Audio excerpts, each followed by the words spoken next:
flying over some of the wilderness areas of northwestern United States and Canada. Here there are thousands of square miles of uninhabited wilderness that is still unexplored.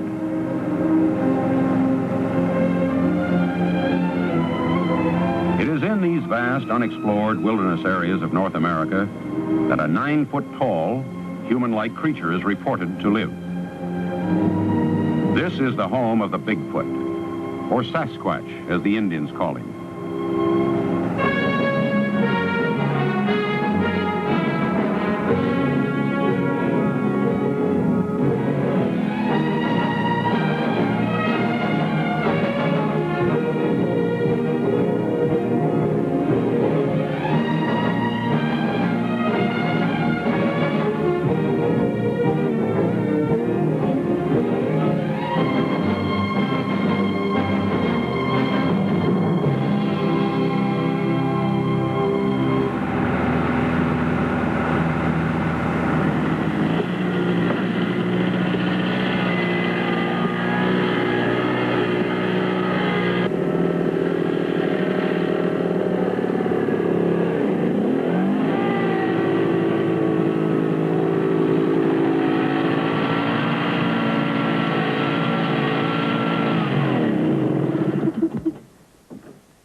I'm Jay Smith, and it's my job to give you a first-hand report on Bigfoot. I've been here in this camp for several days. We're told it's Bigfoot country. From this camp, a vast wilderness area is now being searched for the Bigfoot. This is Ron Olson. Ron's from Springfield, Oregon, and he heads up expeditions looking for the Bigfoot. Ron, tell me, just what is a Bigfoot? Excuse me a minute. Craig, hold that thing up a minute. Bigfoot, or Sasquatch, as he's called in Canada, is a giant, hair-covered, human-like creature that's been reported more and more throughout the mountains of the northwestern United States and Canada. How big do they run? Many sightings has revealed this creature to be between 7 to 9 feet tall and 600 to 900 pounds. Well, now, let's hear the words of some people who have had some first-hand experiences with Bigfoot. In 1924, Fred Beck and 4 other miners were in a cabin in the backwoods located in Washington State near St. Helens. There were 4 or 5 creatures who approached the cabin during the night and proceeded to harass the miners by throwing rocks and pounding on the walls and doors of the cabin. No, they was big shoulders and small hips and hairy. And they was, I'd call them a black turned brown by the sun, the outside hair. That's what I would call them to be. And muscular. And they looked like they was about 8, 9 foot tall. I no way to tell. Another miner and prospector, Albert Ostman, in 1924 was camped near Toba Inlet in British Columbia. While asleep in a sleeping bag, he was picked up and packed several miles. Daylight found him in a small valley encircled by cliffs. This was home for a family of these creatures. He was able to escape after 6 days by getting them sick on a box of snuff. Now let's listen to Mr. Ostman's experience. Well, there was 4 of them, and none of them look alike. There was what I call the old man, because I had no scale or any rules for measurement, but he was at least 8 feet tall, and must have weighed at least 800 pounds. But what I call the old lady, she couldn't have been over about 600-700 pounds. She was probably 7 feet tall, and they were all covered with hair. By 1956, there had been several such reported sightings, which had been reported in small local newspapers. Mr. John Green, publisher of a newspaper at Harrison Hot Springs, British Columbia, began investigating some of these sightings. Here is John Green to report on a sighting he investigated in 1957. When I first came here in about 1957, it was still pretty well open. But all this has grown up since then. Now, what happened at that time was that Mrs. George Chapman, who lived in a house down by the river behind me here, she was in the house and their children were outside. One of them came in and told her that there was a cow coming out of the woods. So she looked out and she saw this man-like thing, but about 8 feet tall and completely covered with hair like a bear. And she knew it to be a Sasquatch. This was, quite a well-known thing to the Indian people. And she was frightened, so she took the children, ran down to the river, and then through the graveyard, which is right behind me here, and came out just about here onto the track, and then ran on down to Ruby Creek. Now, she'd really only had one quick look at the thing, so it wouldn't be that convincing a story, except that a lot of people immediately went back there and saw these enormous tracks. Mr. Tifting, of course, was one of them, and can describe just what the tracks were like and what they did.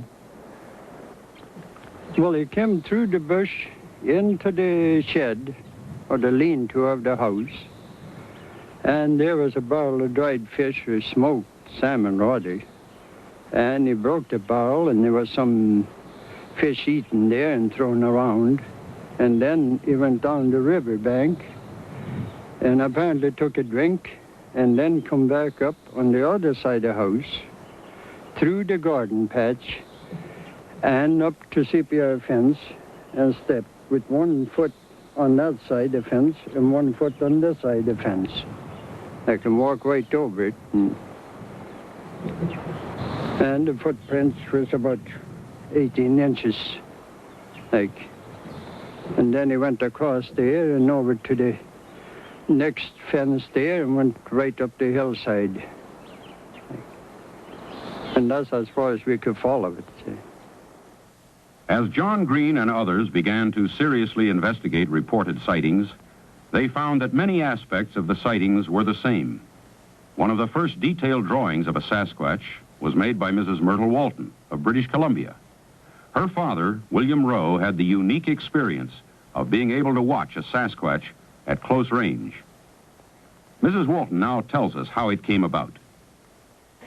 My dad come and asked me to draw a picture of this animal or human for him. He called it a Sasquatch, so he could send it to this John Green, and I drawed the picture for him, and just exactly the way he told me he wanted to draw. There was a few things he changed on it, like he made the arms a lot heavier, and the head was different, and the breast was different, and the back part was different.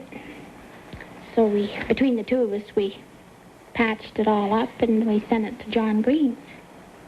As the interested investigators became better known, there were more and more sightings and evidences being submitted to them. Mr. Richard Grover, another investigator, reports on a sighting in a residential area just outside of Tacoma, Washington. This is the site of the Fife Heights incident. One morning, approximately 4 o'clock, Dick Hancock and his friend came along this road, stopping the car right here when they saw a huge creature behind that sign over there. It was so tall, its head was above the street sign. The creature took approximately 3 steps, crossing the road. It was blinded by the headlights, and it almost bumped into this sign. As it sidestepped, it caught this sign before it went down over the hill. This is the sign that the creature struck, and it bent it like this, leaving these indentations or scratch marks. It has been estimated by experts that it took 500 foot-pounds to bend this material. A few years after Mrs. Walton made the sketch for her father, she and her husband had a personal experience with a Bigfoot. This is what they report. Well, I think my wife and I have heard the Sasquatch. There's a swamp fairly close to the house here where we can walk out of an evening, and quite often we go down to watch moose. And one night we were down there, and there wasn't any moose around, which was strange because in the summer every night there's moose in the swamp.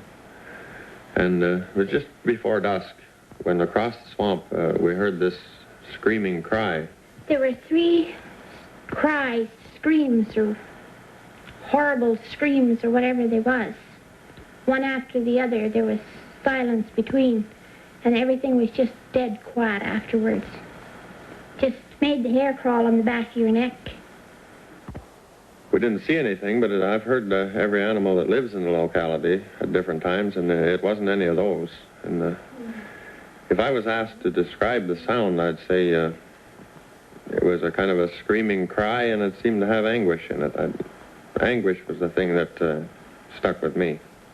Here is an approximation to the sound that they reported hearing that evening.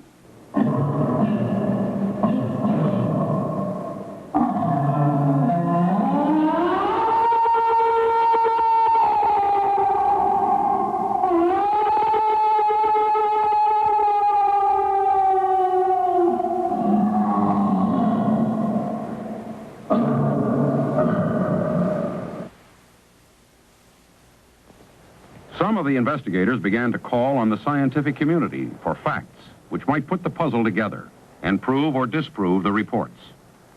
Here is Dr. Charles Guiguet, curator of mammals at the Provincial Museum in Victoria, British Columbia, who reflects the dilemma in which he and his companions found themselves.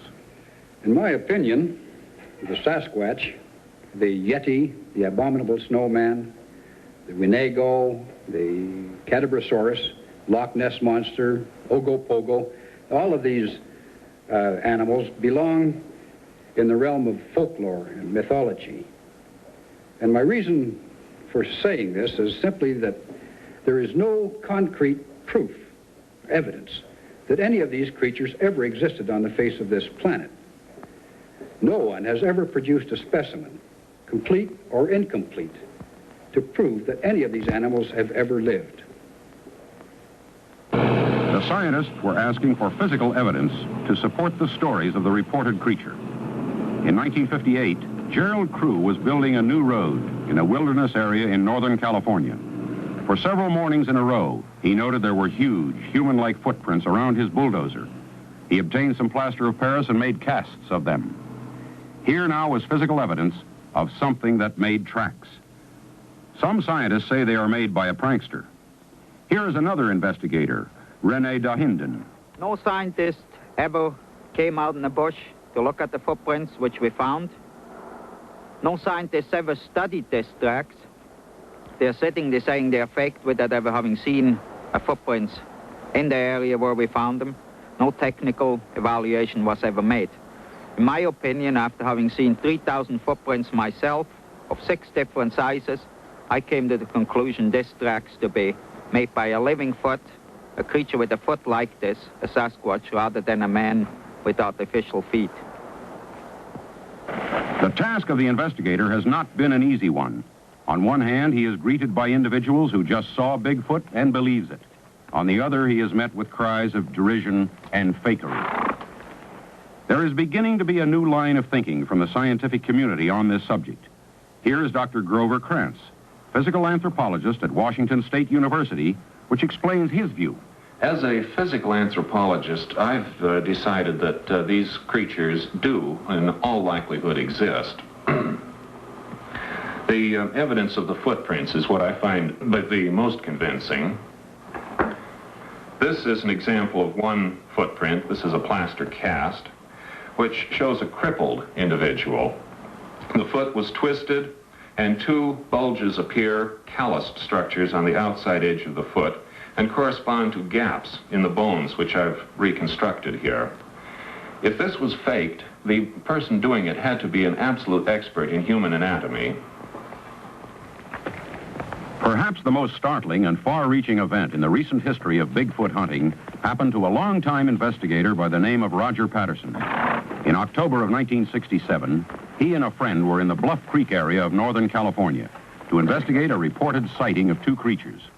Suddenly, his horse shied as a large creature stood erect from behind a log where it had been drinking from the creek. Patterson grabbed a 16mm camera from the saddlebag and jumped from the back of the rearing horse to take the following pictures. Let's hear in Patterson's words exactly what happened that day. As I walked across the sandbar, I was able to get some fairly good footage of it. It turned a couple of times and looked at us, and as it turned, it seemed to give me the impression that it didn't want anything to do with it. It didn't run, it didn't act scared, but yet it acted leery of us. Patterson thought that he had proved once and for all that the creatures existed, but he found that even the film was in question. As a result, the footage was submitted to experts in various fields. Among them was Janusz Prohaska. Active in the motion picture industry since 1939 as an impersonator of animals of the ape family, Mr. Prohaska was convinced that Roger Patterson had filmed a living, wild creature. The movement is the only thing what throwed me a little bad, because he moved a little bit more like a man than an animal. Because you could see all the muscles on the body and the whole movement. It didn't move like a costume at all. And the size of it was enormous big size, so I don't know if they find a big man like that. Mr. Prohaska, you mentioned that the creature did not move, as if it were a costume. Do you think it would be possible to create such a costume? That would be a difficult... I don't think so.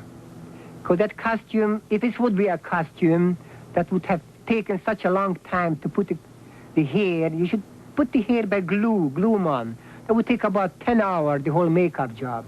And it looked to me very, very real. I'm doing this since 1939, and if that was a costume, that was the best I have ever seen. Ron Olson of the North American Wildlife Research Association has studied the Patterson footage as much as anyone. Ron, what did you see in this footage? Well, this footage proved to me that these creatures are real and that they do exist. Now, how tall would you estimate that one to be? This creature was estimated by scientific methods to be about 7.5 to 8 feet tall. He was taking a stride of about 47 inches to 65. After he became spooked or more scared, he stretched to 65. Now, how does the length of that stride compare to, well, let's say the average stride of a man?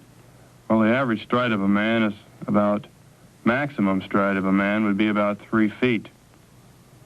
Now, that arm appears to be proportionately longer than, say, a human arm. Have there been any estimates worked out on that? Yes, there has. The arm is, and always has been in all sightings, in all cases, definitely longer than a human's. Here the creature shows large pendulous breasts. The indication here, of course, is that it is a female creature. Do you expect to capture one of these?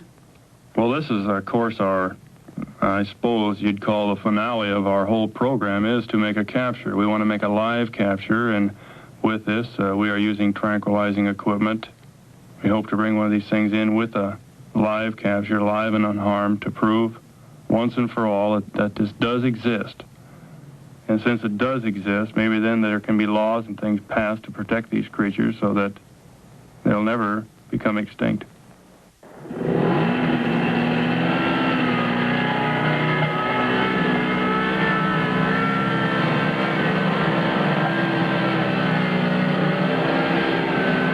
What drives men like these to leave their homes and live weeks at a time in a camp to search for a creature that most people don't believe exists?